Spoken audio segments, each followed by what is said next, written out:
Hello, fellow citizens of the digital agora. Welcome to our continued walk with Thomas the Trailhound and Old Man along the Appalachian Trail. Today is episode 15 of 52 and the second episode of Act 2. This is the bridge. Let's get into it, shall we?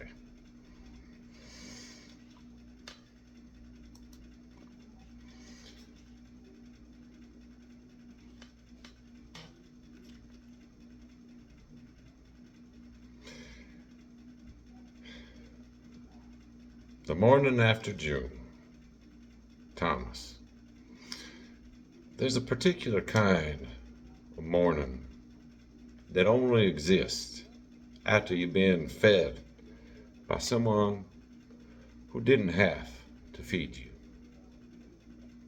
The air sits different, lighter, like the world itself decided to be generous for a few hours before remembering its usual disposition.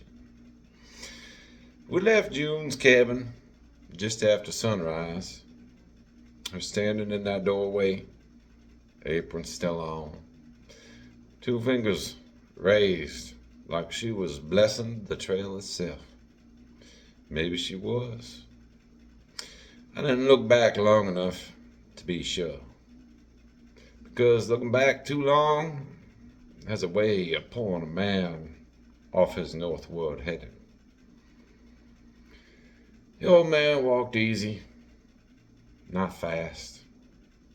He never walked fast, but with the kind of looseness in the shoulders that comes from a night of honest sleep and someone else's cooking sitting warm in your belly. I trotted ahead the way I do when the morning agrees with me. Nose reading the trail like a long sentence written by the forest overnight. Squirrel. Rain from 2 days prior. A deer who'd crossed at dawn and hadn't bothered to hurry. And underneath it all, water.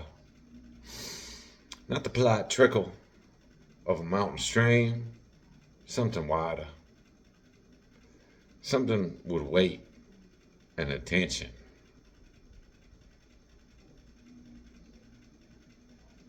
The bridge appears. Thomas. We came around a bend in the trail, and there it was. A wooden footbridge, maybe 40 feet across, spanning a river that had no interest in being small about itself. The kind of river that's been doing exactly what it pleases since before the first human thought to name it. Brown and cold with the memory of recent rain, moving fast, but not frantic, sure of itself, the way old things are sure of themselves. The bridge was simple, honest construction. Planks weathered gray, handrail worn smooth by the 10,000 passing hands. Safe, solid. The old man stopped. I looked back at him. He wasn't studying the bridge for weakness. He wasn't calculating anything practical. His eyes had dropped past the planks, past the handrail, down to the water moving underneath. Somewhere in that current, he'd found something that had nothing to do with the river.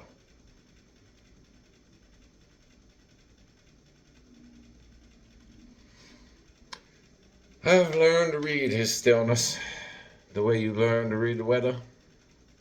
There's the stillness of rest, the stillness of listening, the stillness of a man who is somewhere else entirely, standing inside a memory that has no exit marked. This was that third kind. The river had reminded him of something. Maybe the way the water moves, always forward, always leaving. Never once looking back at the banks it's already passed. Maybe that was the part that hurt. Leash slips. Thomas. He stood there long enough that I circled back to sit beside him. We were still, together, two creatures on the near side of a bridge neither of us had crossed yet. And then, I don't know if it was the smell that hit me first or the sound. Something downstream pulled every instinct I own toward the bank. But I could hear a child's laughter carried on the water's breath. So I went. I didn't decide to go. I simply went. The way a dog goes when something ancient and joyful in the blood overrides every learned behavior in an instant. The leash snapped through his hand, not yanked, just slipped. Like the river had reached up and loosed it on purpose. Down the bank, through the tall grass, gone copper with October, paused in the cold mud at the water's edge.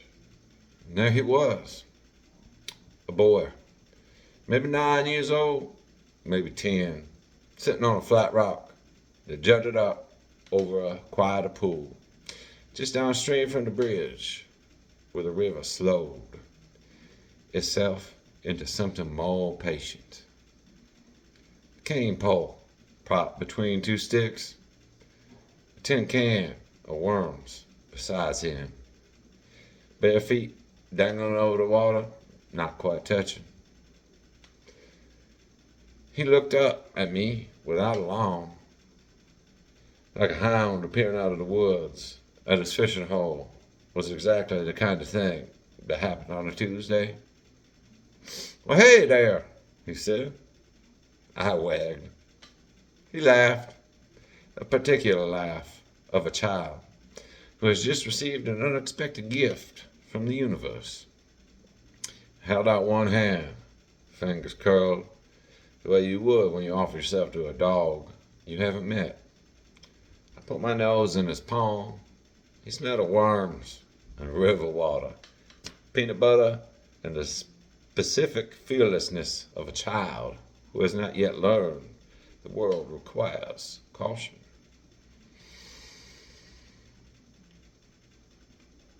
The old man crosses. Thomas. I heard him before I saw him, not his footsteps. The bridge, the low, wooden resonance of planks accepting weight. One step, then another. He hadn't stood there forever after all. He'd watched me go, watched the foolish hound slip his leash and barrel down a river bank toward a boy with a fishing pole. Somewhere in that, in the sheer absurdity of it, in the undignified, uncomplicated joy of it, somewhere in him had moved. He crossed that bridge, not slowly, not dramatically. He just crossed it, the way a man crosses something when he's done thinking about crossing it. He came down the bank, stood behind the boy's rock without a word. The boy looked up at him the way children look at old men on trails, curious, unafraid, already deciding whether this person is interesting. "Your dog?" the boy asked. The old man nodded. He almost knocked my pole in. The old man almost smiled. I could smell it on him. That almost smile he keeps mostly to himself. They were a quiet moment. The boy reeled in his line, half turned, and then adrift again. A yellow leaf came down the river, passed under the bridge, kept going. Catching anything? The old man said. Words came out rusty, the way words do when a man hasn't bothered with small talk in a few 100 miles. Couple little ones, the boy said. Threw 'em back. My grandpa says if you keep the small ones, you're just being greedy. The old man was quiet for a moment. Then, your grandpa sounds like he knows the river. He knows everything, the boy said, with the complete and utter certainty that only exists before life has had the chance to complicate the sentence. I watched the old man's face. Something passed through it, like light through water. There and gone. Leaving the surface, looking the same, but everything underneath rearranged. But the boy didn't know, he said. Thomas. The boy didn't stay long after that. He'd caught his fill of the afternoon even if the fish hadn't cooperated. He reeled in his line, picked it up his tin can, pulled his shoes from where he left them on the rock. Before he left, he turned to the old man with the frank directness of someone who hasn't learned yet to dress questions up before asking them. You walking the whole trail? That's the intention, the old man said. My grandpa walked part of it once, said it changes you. The old man looked in the river.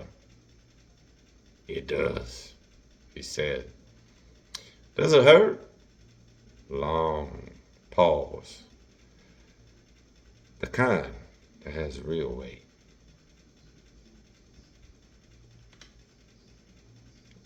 Yeah, the old man said, but not the way you think. The boy considered this with the seriousness of someone filing it away for later. And he waited once and climbed the bank and was gone. Thomas. We stayed there for a while after. The old man sat on the flat rock. I put my head in his lap. He didn't speak. He didn't need to. But I noticed when we finally rose and shouldered back up the bank to the trail, he didn't hesitate at the bridge on the return side. He just walked across, eyes forward, water moving underneath him, going wherever water goes, not waiting on anyone, and he walked north. Thomas' reflection. I thought about that boy for a long time after. About how he'd been sitting on that rock, doing exactly one thing, being present to the river, to the line, to the possibility of a fish that might never come, without the weight of whether it was worth his time. He was just there. No backward glance at the bank he'd come from. No calculation about what the afternoon was costing him. Just a pole and a tin can and bare feet over moving water. And somehow, in the slipping of a leash, in the impulse of a hound who smelled something live and joyful, the old man had been pulled off the near side of a bridge. He might have stood all day. Maybe that's what dogs are for. Not to guard, not to fetch, but to slip the leash at the right moment and to run toward the thing on the other side. to make the man follow. Diogenes of America, reflection. The Stoics built bridges out of reason.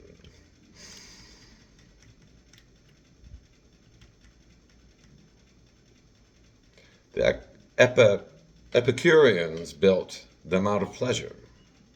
The Platonists stood on the near bank, debating whether the bridge was real. Diogenes? Oh, Diogenes sat underneath the bridge, watched the feet go over, and asked each one, "What are you running from? And what are you running toward?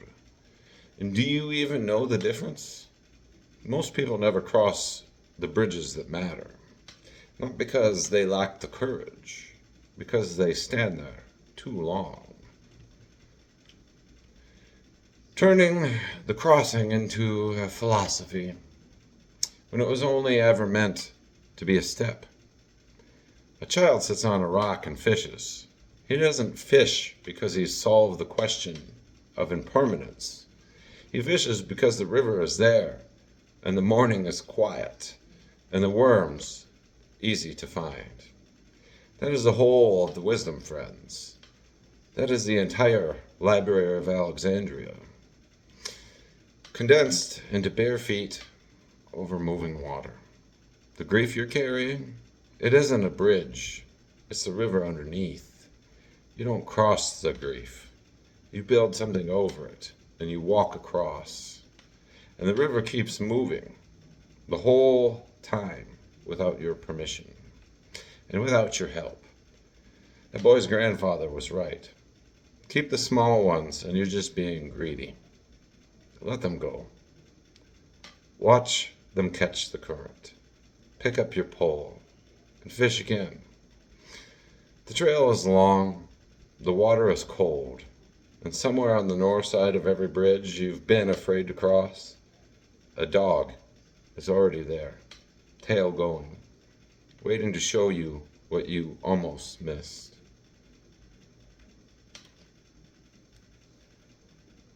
That's the end of episode 15, The Bridge. Next episode will be episode 16, Damascus, the friendliest town on the trail, and what kindness cost the man who's forgotten how to receive it. Thomas the Trailhound is written and performed by Diogenes of America. May the lotus bloom in the void by lamplight. Thank you if you've made it this far. Like, share, and subscribe. I'll be adding this to the Act 2 playlist. See you again next Saturday, Trailhounds. Diogenes out.